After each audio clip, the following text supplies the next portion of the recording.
Si vous avez SolidWorks Office Premium, alors vous pouvez profiter de Toll Analyst pour réaliser une analyse de chaîne de cotes des composants de vos assemblages.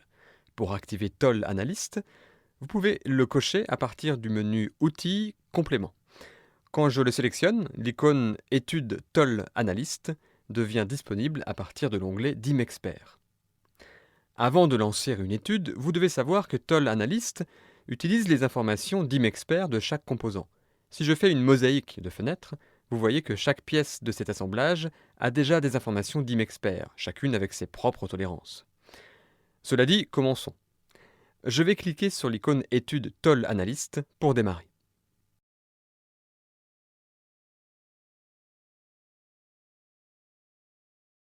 Dans la première fenêtre de cette interface de type assistant, nous allons dire à SolidWorks quelle est la dimension critique sur laquelle nous voulons faire une analyse de chaîne de cotes.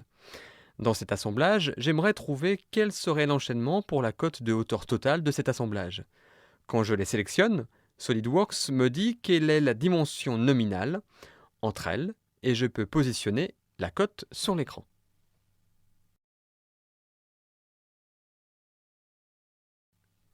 Pour progresser dans l'assistant, je vais utiliser la flèche suivante dans le Property Manager.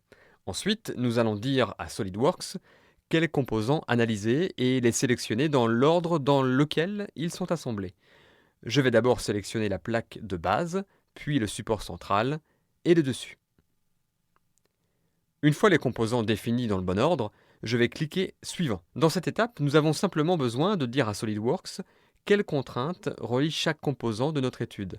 Cela simule comment les composants seront assemblés et fabriqués. Vous voyez que la plaque de base est déjà définie, car c'est le premier composant. Je vais cliquer sur le composant support au centre et je sélectionne la contrainte qui relie le support à la plaque de base. Remarquez que ces étiquettes ont les nombres 1, 2 et 3. Ces nombres me permettent de spécifier les contraintes primaires, secondaires et tertiaires pour l'analyse. Il faut faire attention à une chose, choisir les contraintes dans le même ordre que celui qui serait utilisé pour la fabrication. Et les choisir dans un ordre différent mènerait à des résultats différents. Je vais sélectionner la contrainte coïncidente comme contrainte primaire entre ces deux-ci. Quand je la sélectionne, une coche verte est placée à côté du composant central. Pour le composant du dessus, je vais de nouveau utiliser une contrainte coïncidente pour les faces de contact. Quand je le fais, je vois des coches vertes à côté de chaque composant, indiquant que j'ai au moins fourni les informations minimales pour réaliser une étude de chaîne de cotes. Quand je clique sur Suivant, SolidWorks nous donne les résultats de l'étude. Nous voyons la distance nominale ainsi que les valeurs minimum et maximum. SolidWorks donne aussi l'écart minimum et maximum, qui sont les racines carrées de la somme des carrés. Quand les valeurs min et max vous donnent le pré-scénario de la chaîne, les écarts min et max utilisent une formule statistique pour vous donner la valeur la plus probable. Dans la zone graphique, nous voyons une étiquette soulignant où se trouve le cas le plus défavorable, maximum, avec un aperçu.